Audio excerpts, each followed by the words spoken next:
amanece con fuerza, Venezuela amanece en unidad, porque la fuerza es la unión. La fuerza es la unión, la fuerza es la unión, te digo.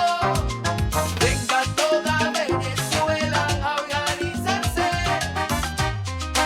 La fuerza es la unión, la fuerza es la unión. Y a poner tu granito de arena, dale por Venezuela. Actívate, en la unión está la fuerza. Por eso te digo que la fuerza es la unión.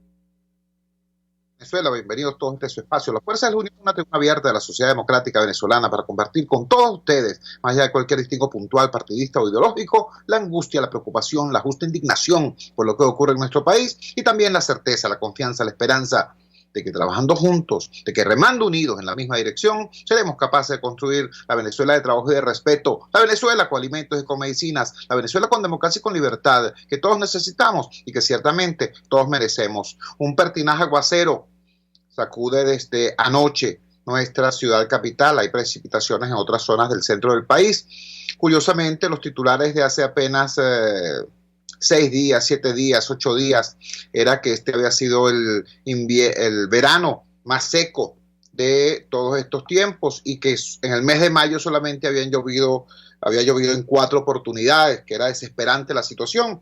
Bueno, los titulares de hoy son los siguientes. Fuertes lluvias dejaron árboles caídos en Bellomonte y El Recreo, esto en la ciudad capital. Eso lo dice la gente del Nacional.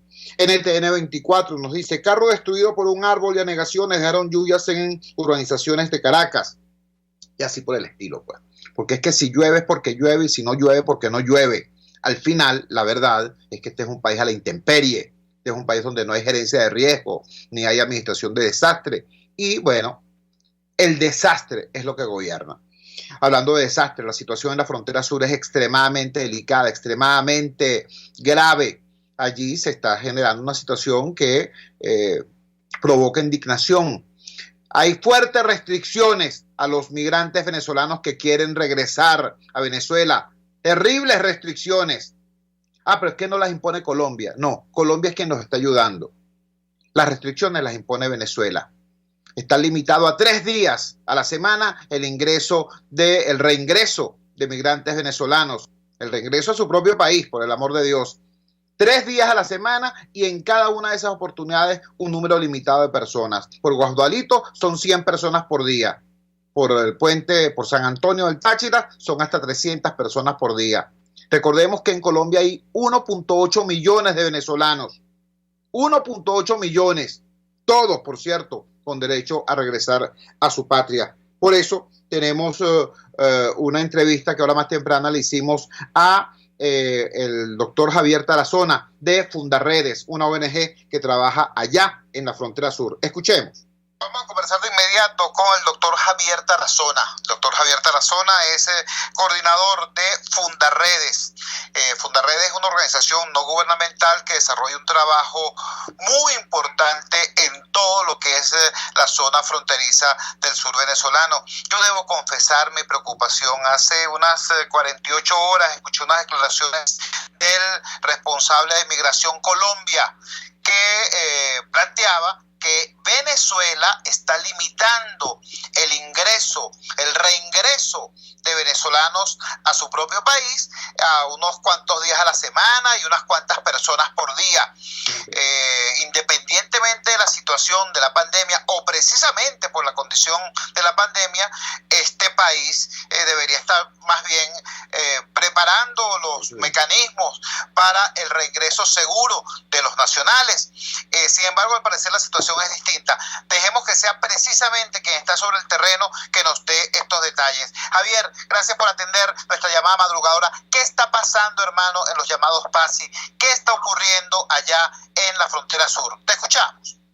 Bueno, Chivo, buenos días. En primer lugar, agradecerte por esta oportunidad. Nosotros estamos sumamente preocupados en frontera por la forma tan irresponsable en que se ha tratado el tema de los venezolanos migrantes forzados retornados. Realmente durante los últimos meses, específicamente desde que se decretó la cuarentena, el tratamiento que han tenido los hermanos venezolanos migrantes retornados ha sido de humillación. De humillación por parte de quienes forzaron su vida. Hay que destacar que estos hermanos se fueron del país porque las condiciones de la emergencia humanitaria compleja que se vive en la nación los llevó a salir a otros horizontes a tratar de comer, por lo menos comer. Pero no obstante, han regresado porque simple y llanamente la cuarentena los dejó sin trabajo, los dejó en situación de calle, los dejó en situaciones bastante vulnerables.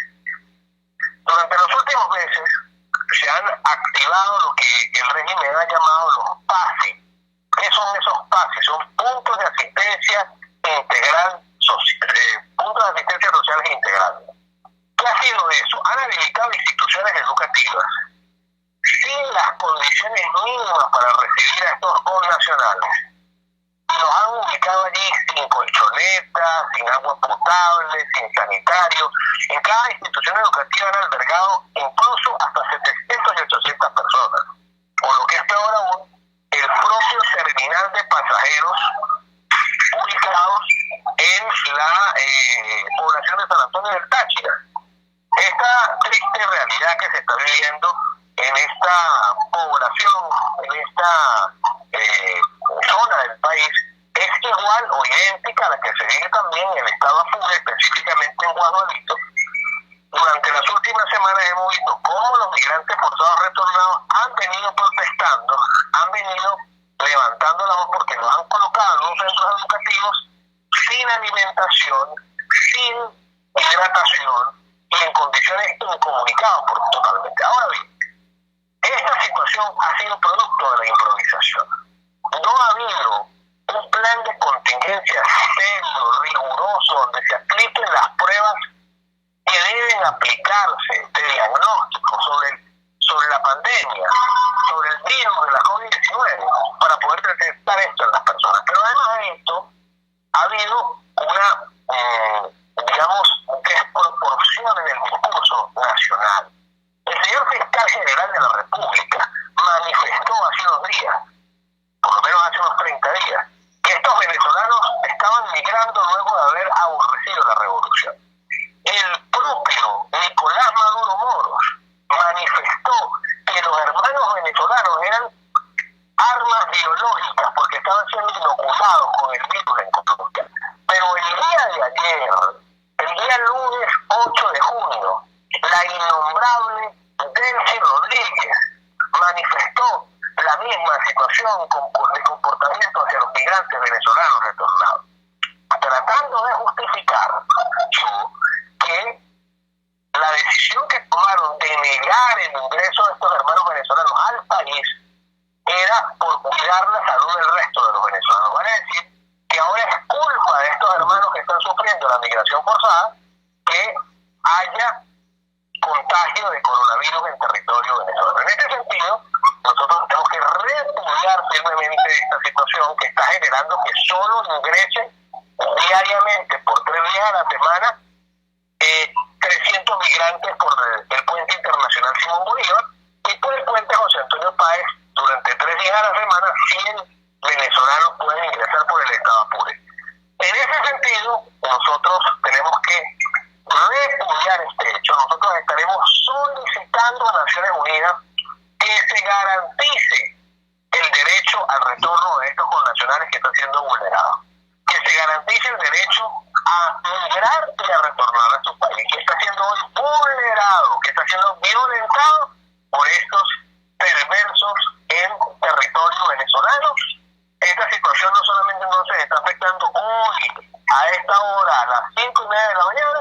La verdad es que hay más de 2.000 venezolanos que están en el terminal de San Antonio del Táchira, además de ser tratados xenofóbicamente por quienes hoy ostentan el poder, están siendo humillados sin acceso a agua potable, sin acceso a comunicación, sin acceso a las condiciones mínimas que tiene un ser humano. Y nosotros esto tenemos que repudiar y llamar, hermano. Discúlpame, Chu, que yo diga esto, llamar a la opinión pública nacional, llamar a los sectores democráticos a que no seamos indiferentes frente a esta situación. Yo llamo a las intereses, hermano.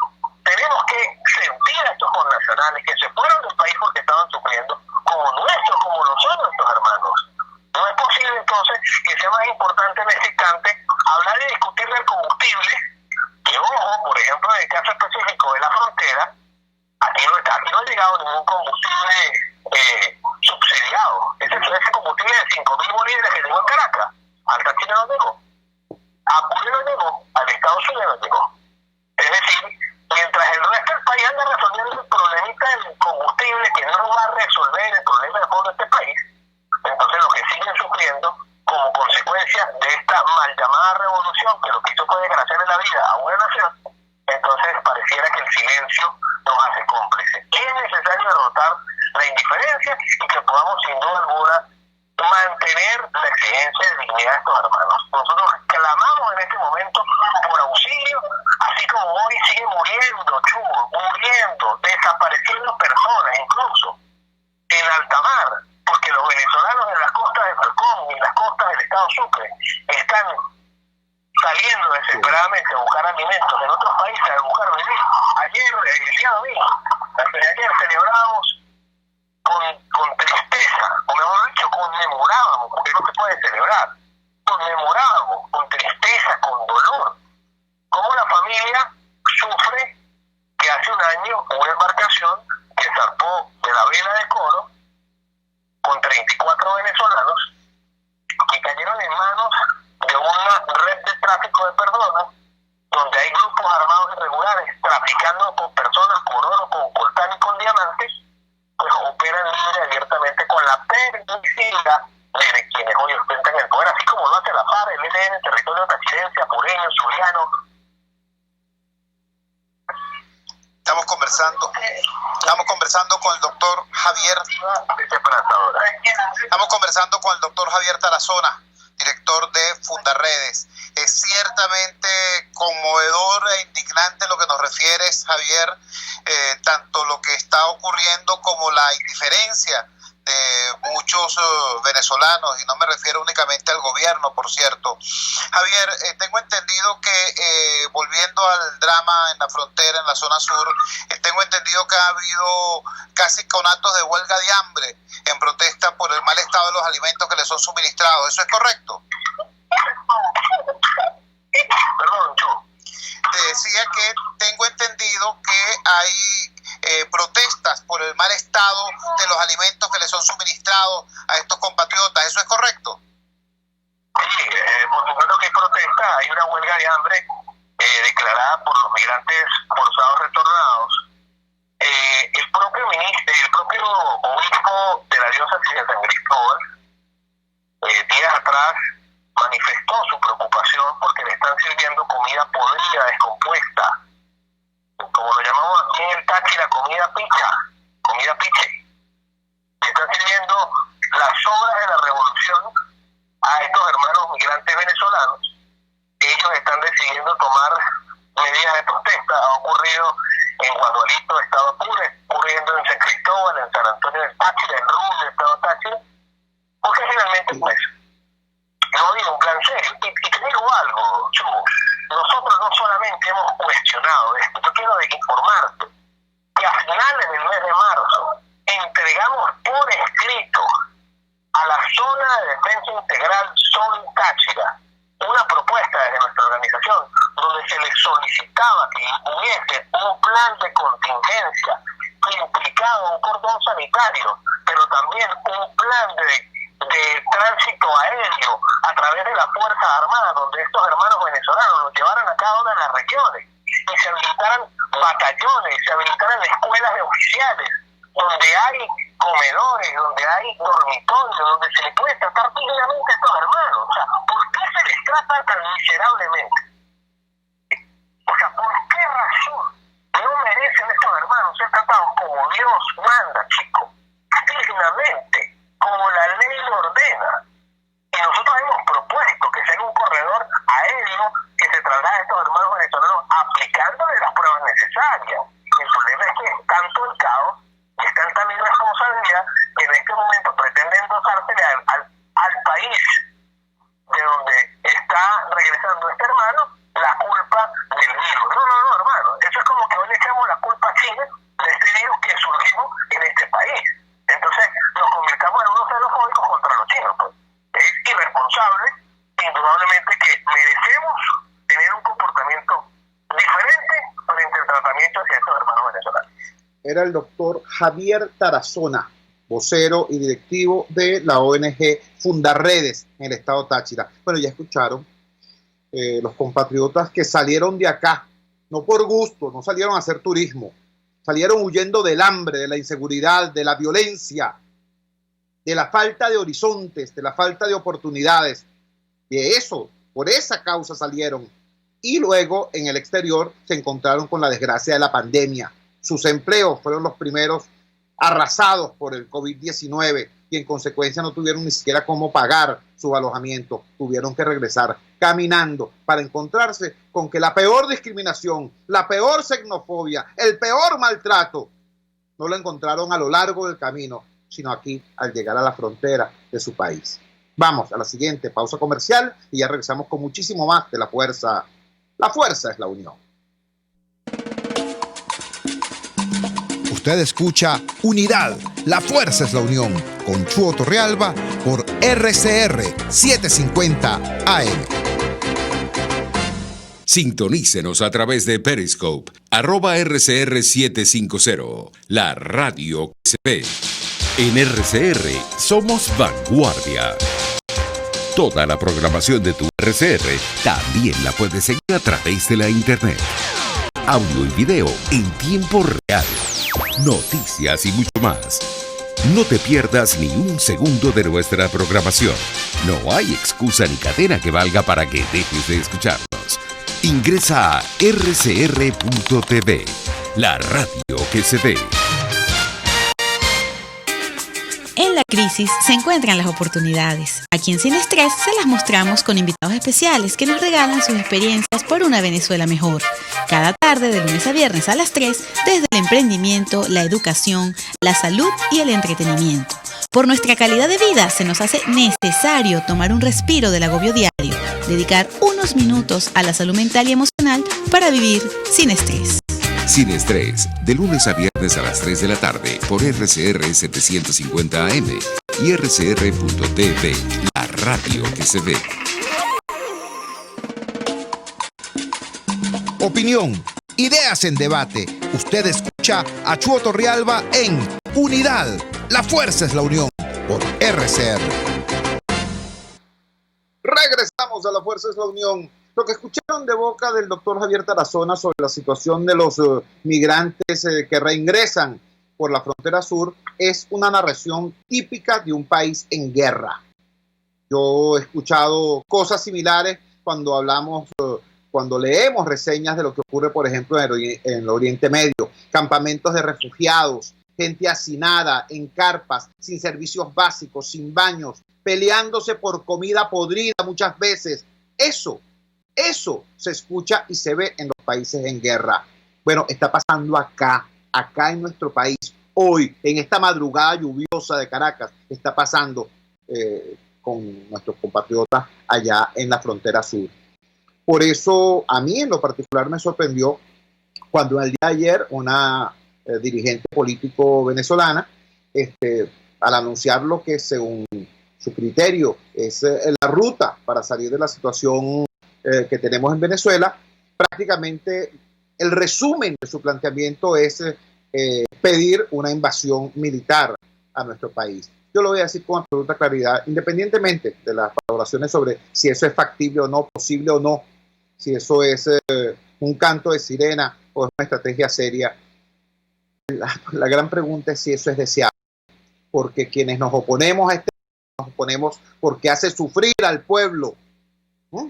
Y cualquier estrategia que se base no en reducir, sino en profundizar y agravar ese sufrimiento, entonces no pareciera exactamente una estrategia alternativa. Para pedir opinión sobre este tema crucial, tenemos en línea a otra muy importante dirigente política venezolana, a la doctora Mercedes Malavé. Mercedes, muchísimas gracias por atender nuestra llamada madrugadora. ¿Qué nos puedes opinar sobre esta situación, no solamente sobre la declaración de esta otra, la señora Machado, sino del cuadro actual que tiene nuestro país? Te escuchamos. Sí, muy buenos días, Chuo, y un saludo a toda tu audiencia. Mira, yo también he seguido los trabajos y declaraciones de Javier Tarazona y aplaudo la valentía y la constancia con la que viene haciendo un trabajo humanitario súper importante para conocer verdaderamente cuál es la situación real en Venezuela. Tenemos que tener los pies en la tierra, porque los problemas son muy graves. Sería inexcusable un político que en este momento tiene la responsabilidad del bien común, bueno, siempre, pero especialmente en momentos de tantas penurias, de tantas dificultades, pues se la viva en una ficción, en una especie de artificio, que para mí es propagandístico. Me parece que, opinando sobre el artículo de María Corina, yo la verdad es que no pensaba opinar nada, a no ser por tu llamada para hacer algún comentario, porque la verdad es que yo no encontré nada nuevo, nada que me llamara la atención, una luz en el camino, una pequeña vía que podamos explorar. Es más de lo mismo, y para mí eso se resume en una propaganda irresponsable, porque uno puede ofrecer a los venezolanos una alternativa, un proyecto, un determinado modelo sociopolítico, socioeconómico, si uno quiere, pues eso está bien, es lo propio de la política. Lo que tú no puedes ofrecer, una propaganda de paz y de amor, es una guerra, una situación que en Venezuela no sabemos cuánto va a durar y a qué tipo de escenario nos puede llevar. La verdad es que ella ha sido, la gente dice que María Corina ha sido coherente, porque lleva 15 años diciendo lo mismo, ¿no? Desde su famoso encuentro con George Bush en Washington. Yo no llamaría eso coherencia. A veces soy crítica con las personas que hablan de coherencia. Yo pienso que son posturas rígidas, inflexibles, que poco se asocian a la acción política, al quehacer político. Más bien van destruyendo la política. Es lo mismo que vemos en el extremo del chavismo. Un grupo puro, sectario, rígido, inflexible, que no se adapta a nada, que no asume la realidad nunca, que siempre están en unas posiciones demasiado dogmáticas, y justamente eso se aleja de lo que es la política, que es el arte y la ciencia de convenir, de consensuar para la vida humana, porque no todos los seres humanos somos iguales, no todos pensamos igual, hay conflictos de intereses en la sociedad y por eso surge la política. Por lo tanto, yo llamo a estas posturas inflexibles, rígidas, pues antipolíticas. La coherencia que el mundo y el país y Dios espera de nosotros en este momento es este compromiso con la persona humana, con la dignidad de la persona humana, especialmente con las personas que más están sufriendo, con los que están retornando a Venezuela, con los ancianos, con los niños, con los enfermos, con los aislados por coronavirus, que no se sabe dónde viven, en qué condiciones, ni cómo los están tratando. Esa es la coherencia, saber apostar por los mismos principios, por los mismos valores, que son universales. La democracia tiene, por supuesto, en cada país sus problemas y sus ventajas, sus cosas positivas, pero en todos esos países donde hay democracia, los demócratas se caracterizan por ciertas cosas que cada uno le aplica según su cultura, etcétera. Es además al fondo de lo que está pasando en el país, pero un grupo de demócratas, de políticos comprometidos con la democracia, que sean coherentes de la defensa de esos valores. Tú me preguntabas qué viene ahora para Venezuela, más allá de este artículo propagandístico, juicioso, del cual estamos acostumbrados también a ver el mazo dando y a ver toda esa serie de posturas que tienen mucho poder económico quizás y capacidad de proyección, pero que no hacen nada en la realidad, están totalmente desvinculados de la realidad de las cosas y de las soluciones, posibles soluciones. Yo no tengo la menor duda de que lo que viene ahora, lo que nos toca por coherencia, por compromiso con la democracia y con la persona humana, con la dignidad de la persona, es volver a retomar la vía electoral, volver a organizar un gran movimiento interno, nacional, no estar pidiéndole a otro país, a otra potencia, mucho menos a una fuerza armada extranjera que vengan a resolver el problema. Nosotros tenemos el compromiso de volver a despertar en Venezuela un movimiento de esperanza, de solidaridad, de atención a los problemas de y finalmente de movilización y expresión popular mediante el voto, que nos permita salir de esta inercia perversa, como la llamó en su momento Enrique Capriles, que nos tiene absolutamente desarticulados y sin ninguna posibilidad de salir de esta situación y entrar en otra medianamente mejor, porque nadie está diciendo que un proceso electoral va a resolver todos los problemas de los venezolanos, pero necesitamos salir de este círculo vicioso de extremos políticos que cada día se imponen más, que son la única voz en el panorama. Me preocupa que María Corina escriba un artículo diciendo las mismas cosas que lleva 20 años diciendo con su postura rígida y flexible. Me preocupa que ella sea la que marque la política de la oposición venezolana, que termine siendo ella la voz que termina opacando el espíritu democrático de algunos jóvenes, por ejemplo, de la generación 2007, o personas que han sido alcaldes, que han llegado a un cargo público por la vía electoral. Eso me preocupa, porque entonces uno dice, bueno, entonces está ganando el cambio antipolítica, lo mismo que pasó hace 20 años. Se está expandiendo, está haciendo metástasis en otras organizaciones, en otros grupos políticos. Eso me preocupa.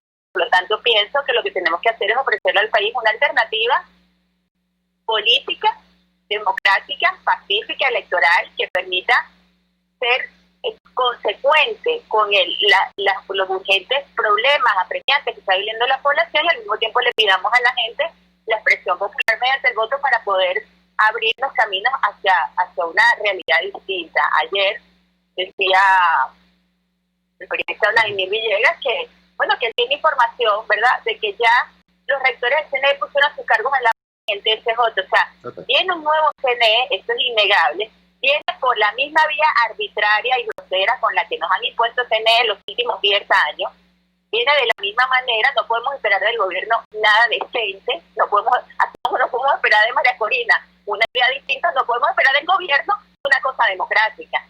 Ahora, nosotros sabemos que esta vía arbitraria, impuesta, inconstitucional de la omisión legislativa y de la designación por el texto no ha impedido, y esa es la conciencia que tenemos que tener, la madurez política para saberlo transmitir, no ha sido obstáculo para que dirigentes opositores lleguen a alcaldías, gobernaciones, legislaturas, consejos municipales. Si se organizan, si van a buscar a la gente, si salimos de la propaganda, de los lamentos de sí mismos y lo ofrecemos a las personas. Porque al final, la voluntad no reside ni en el órgano judicial, ni en el órgano electoral. La voluntad está en el pueblo de Venezuela, que es el que se expresa si nosotros lo invitamos a expresarse. Si salimos de esta comodidad, ¿verdad?, de estar esperando soluciones mágicas y más o menos mendigando una invasión, una cosa que jamás yo no conozco. Y si alguien en la audiencia de Chuo conoce un demócrata que para solucionar un problema de dictadura en su país ha pedido una invasión, que me diga quién es. Yo no conozco.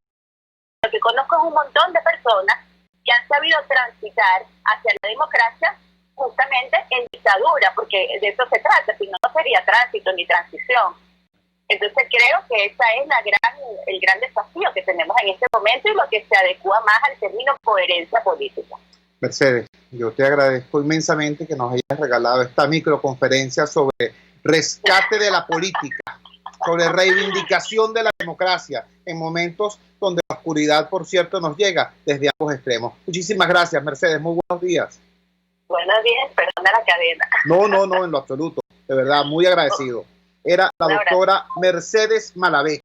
Ella es especialista en temas de derecho constitucional y desde el IFEDEC desarrolla una amplia labor de formación de jóvenes valores en el ámbito de la lucha por la democracia. Vamos a la siguiente pausa comercial y ya regresamos con muchísimo más de La Fuerza.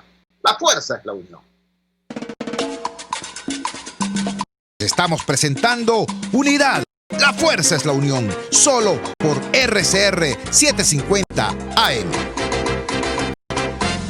Puedes seguirnos en nuestras redes sociales.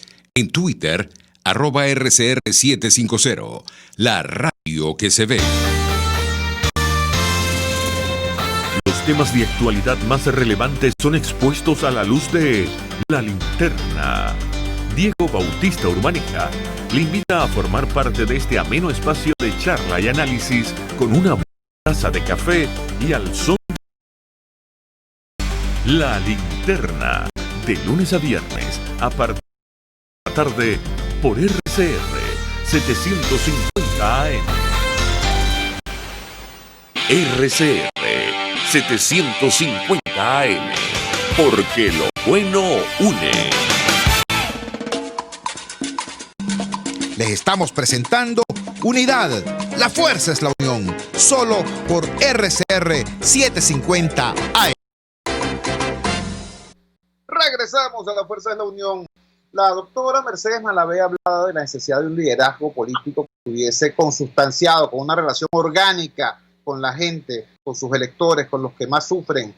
Y tengo el placer inmenso de presentarles a continuación un ejemplo precisamente de ello. Me refiero al diputado Ángel Alvarado. Ángel Alvarado es un dirigente de Primero Justicia, es diputado por Petare y me consta que además de atender sus responsabilidades institucionales en la Asamblea Nacional y el muy arduo trabajo que tiene que ver con el seguimiento de la inflación y darle al país la información que el gobierno le niega sobre el costo de la canasta básica, entre otras razones. Además de eso, este diputado mantiene, repito, un nexo orgánico con sus electores de Petare. Por eso me parece importante destacarlo. Ángel, gracias por atender nuestra llamada madrugadora. Quería preguntarte varias cosas. La primera, esta propuesta que ha hecho tu partido, Primero Justicia, sobre el apoyo a la familia venezolana, sobre todo la familia humilde venezolana, para hacer frente a los rigores de la cuarentena. Te escuchamos. Sí, muchas gracias. Es un placer nuevamente estar en tu programa y muchas gracias por tus palabras. Efectivamente, Primero Justicia y hemos estado muy preocupados por la situación que está viviendo en este momento la familia venezolana. Digamos, como se dice popularmente, el calvario va por dentro.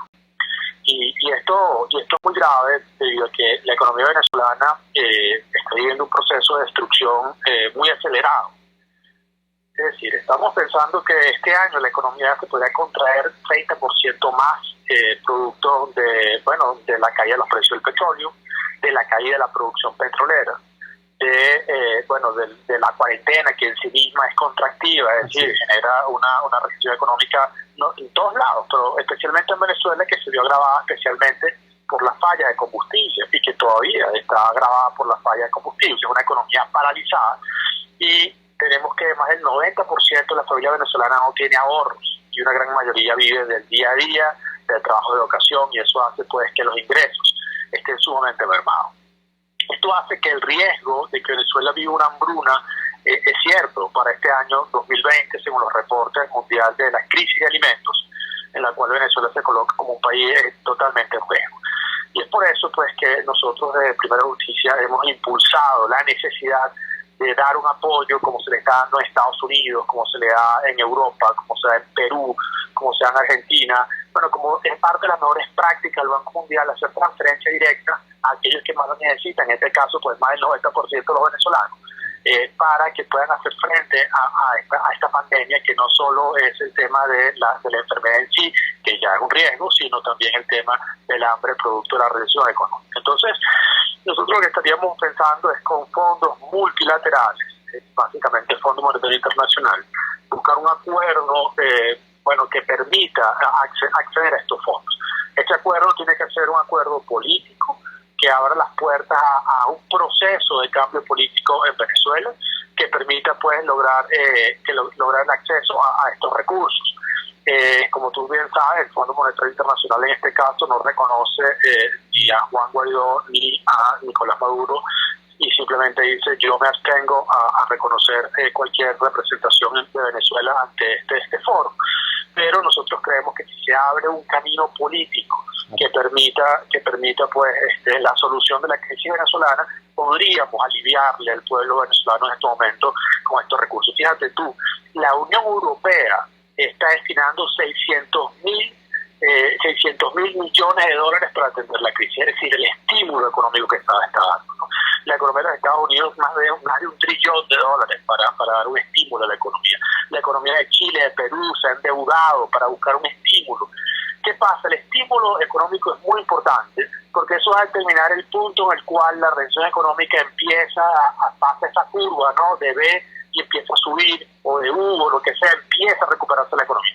Si no hay estímulo, la economía sigue en caída libre y no se levanta. Y esa es la gran preocupación que al menos yo tengo y que tenemos en Primera Justicia, de que, bueno, esta caída libre es aún mayor y en este momento pues tenemos que poner en el centro de la acción política, la política pública del venezolano a pie, que está necesitado, que le aumentaron la gasolina, que le han aumentado el gas doméstico, que le están aumentando los servicios públicos, le aumentaron la electricidad, que le aumentaron el internet, que no tiene manera de subsistir, que la inflación está pues galopando y que bueno, que en definitiva tiene un riesgo cierto de pasar de que ya están en hambruna o algunos van a pasar a hambruna. Termino diciendo que más de 10 millones de venezolanos antes del COVID-19 pasaban hambre todos los días y 17 millones están en riesgo de pasar hambre.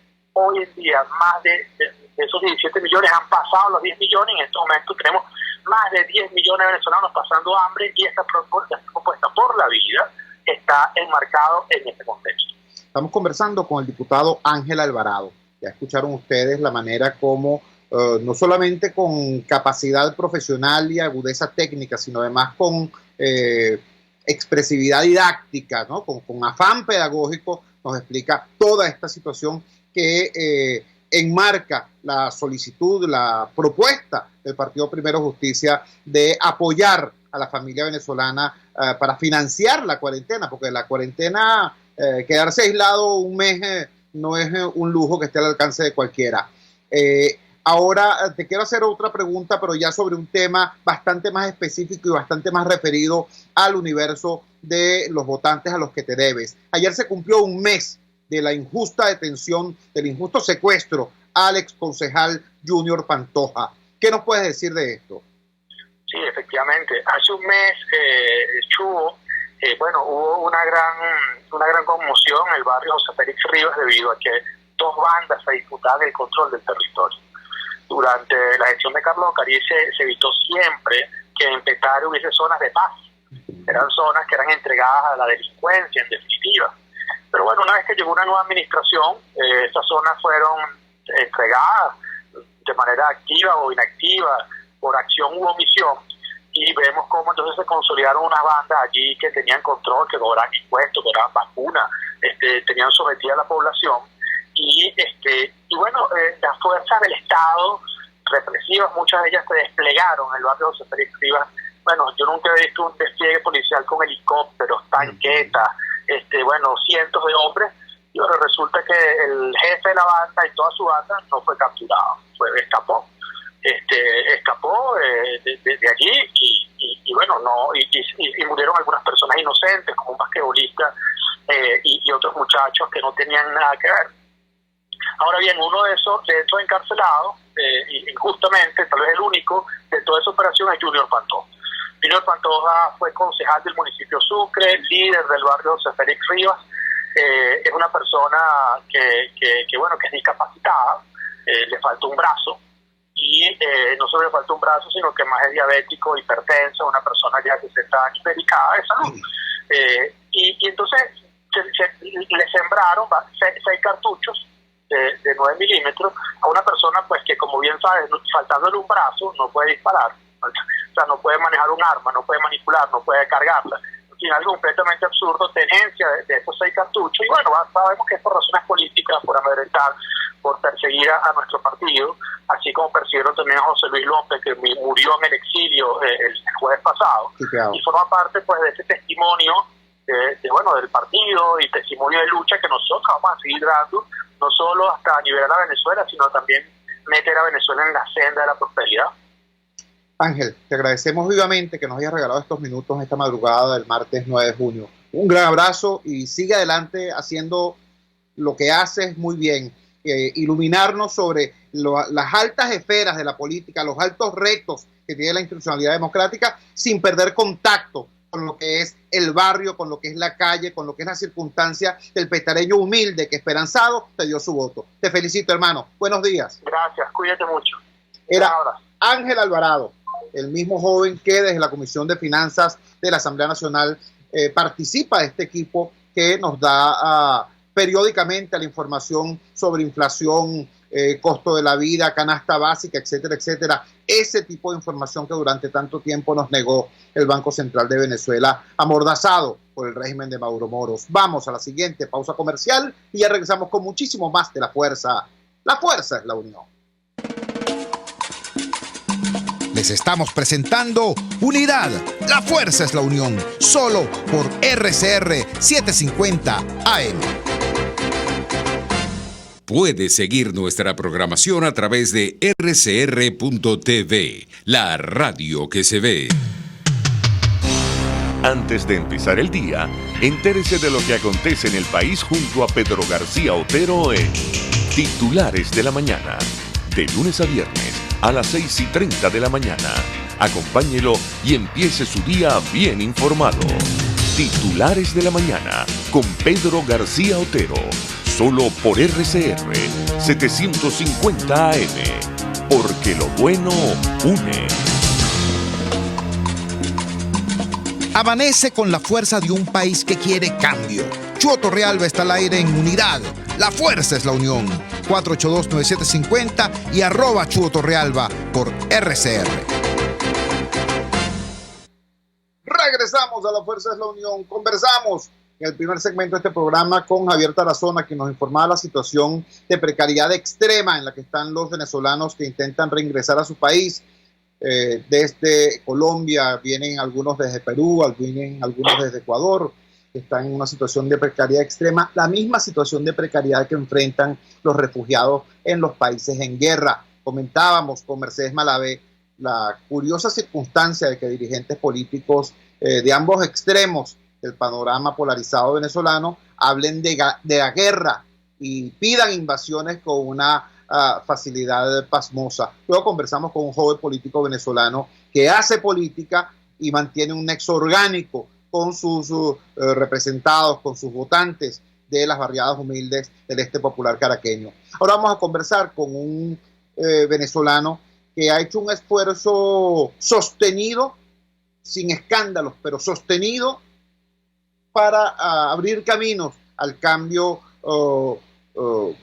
hacia la democracia en Venezuela por las vías, por el sendero de la ruta pacífica y electoral. Me refiero al exrector del Consejo Nacional Electoral, Vicente Díaz. Él hace una advertencia delicada. Dice, si no hay solución política, los radicales conducirán al país a la violencia.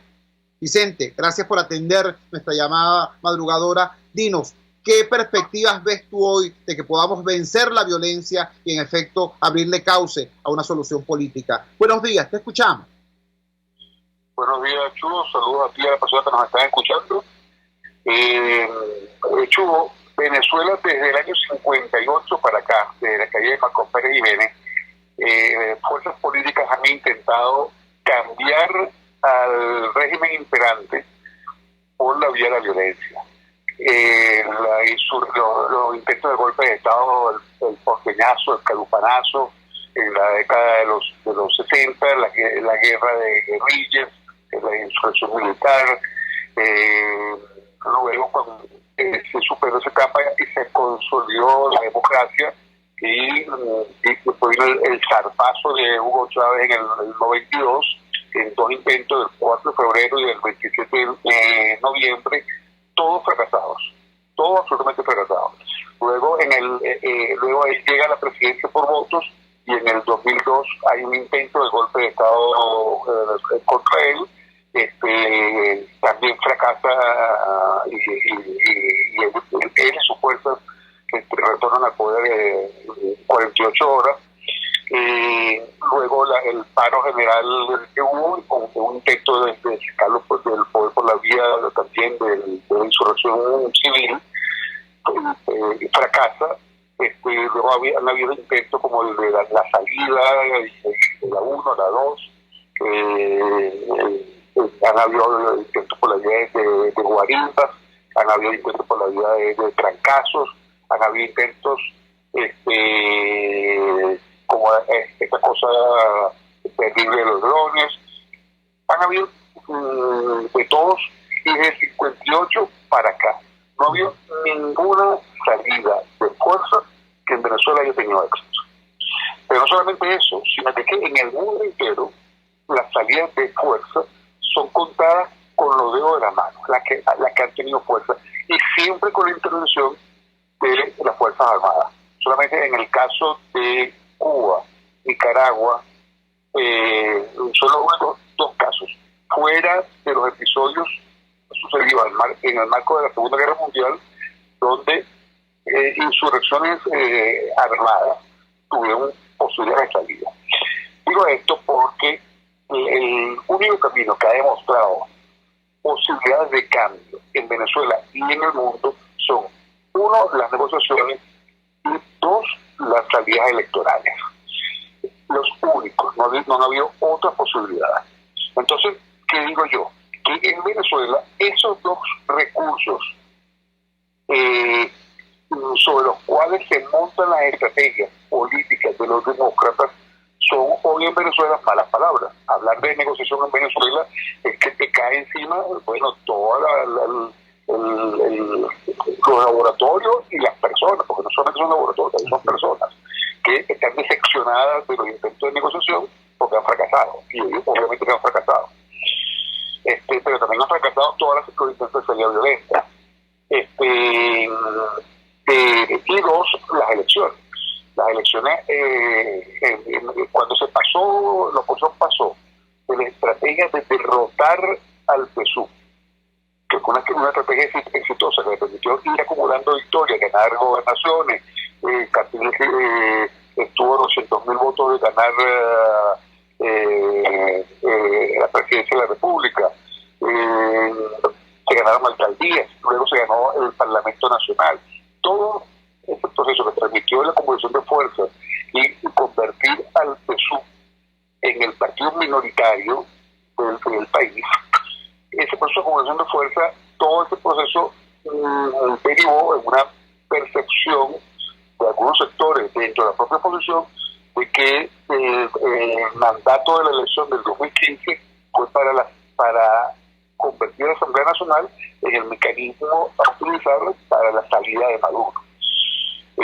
Cuando probablemente lo más adecuado hubiese sido esperar las elecciones regionales, ganar la mayor parte de las gobernaciones, que era lo previsto en el 2016, luego ganar las alcaldías, la mayor parte de las alcaldías, que era lo previsto, para luego ir a las elecciones que correspondían en el 2018, con una importante cantidad de gobernaciones y una importante cantidad de alcaldías, y haber derrotado al gobierno de Maduro. Pero se pasó de la estrategia de derrotar al PSUV electoralmente a la estrategia de derrocar al gobierno de alguna manera.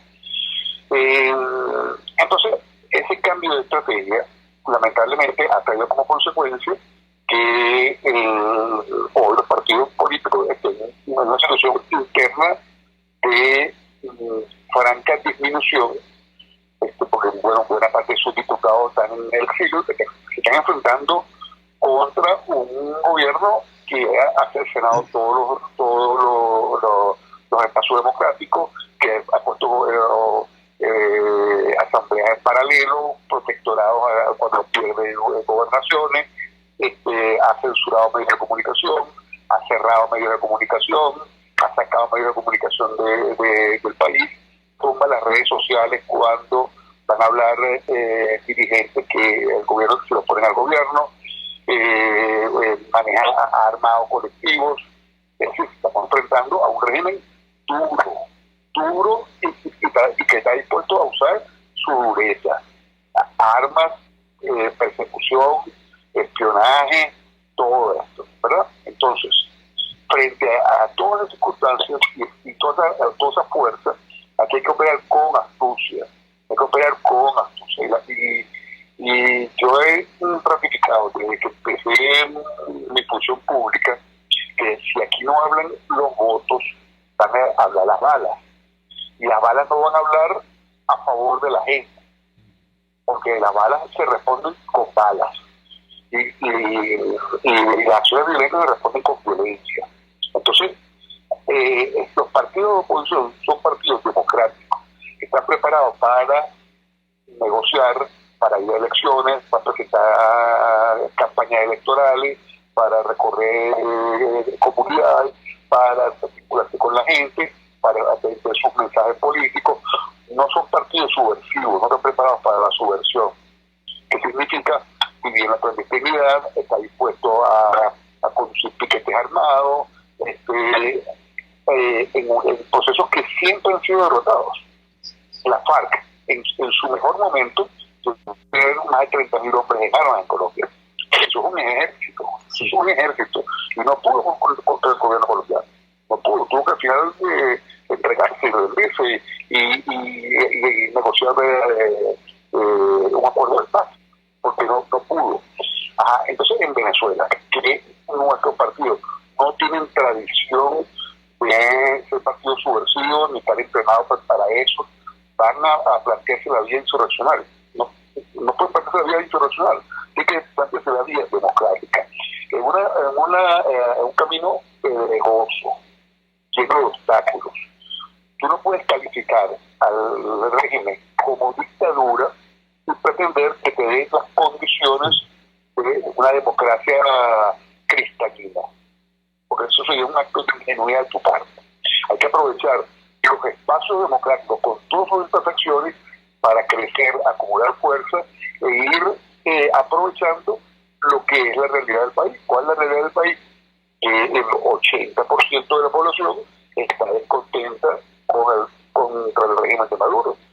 Es contenta porque nadie puede estar contento en una situación como la que no voy a describir, porque todos la padecemos, ¿no? De falta de agua, de falta de luz, de falta de transporte público, de gasolina, bueno, todo lo que ya sabemos, que yo no lo voy a repetir aquí, porque seguramente has tenido muchos invitados permanentemente que lo han descrito perfectamente.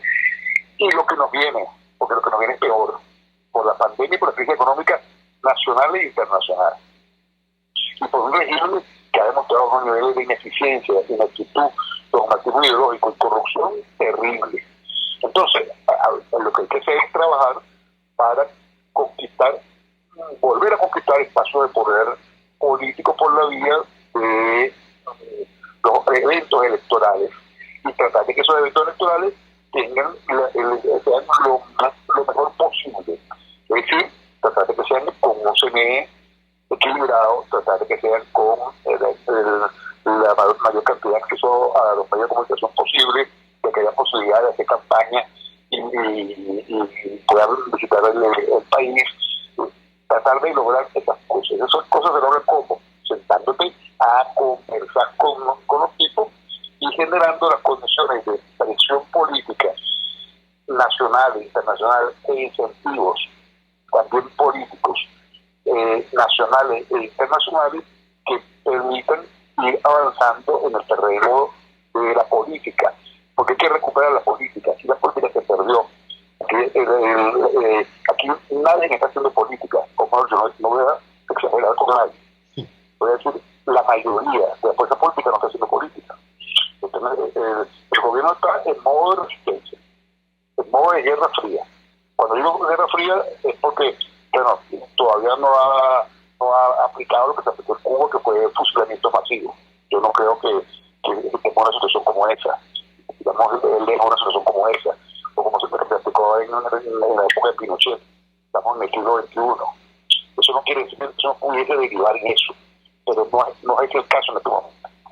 Y tampoco está la oposición en modo de guerra caliente.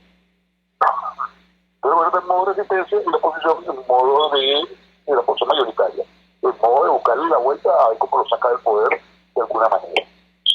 Yo digo, hay que volver a la política, hacer política. Y hacer política significa utilizar esas dos malas palabras que se han convertido en el procedimiento en Venezuela, que son elecciones y negociación, que son las dos claves de hacer política. No existe otra, son los dos pilares de hacer política, no existe ningún otro. Vicente, yo te agradezco muchísimo. Lamentablemente se nos agotó el tiempo, pero te agradezco muchísimo que nos hayas dado esta clase de lo que es el rescate de la política como instrumento de cambio. Cuando escucho cómo te refieres, por ejemplo, al fracaso de la FARC como alternativa de poder en Colombia y al fracaso de todas esas intentonas armadas en Venezuela, y veo lo que acaba de pasar en Surinam, cuando la oposición derrotó a un gobernante en unas elecciones parlamentarias, por cierto, a un gobernante militar, golpista, asesino y narcotraficante confeso. Bueno, ese gobernante con esas características fue derrotado con los votos por una oposición que no regaló el espacio de la política. Muchísimas gracias, Vicente. Saludos a ti, y a las personas que nos escucharon. Vicente Díaz, sociólogo, ex rector del Consejo Nacional Electoral,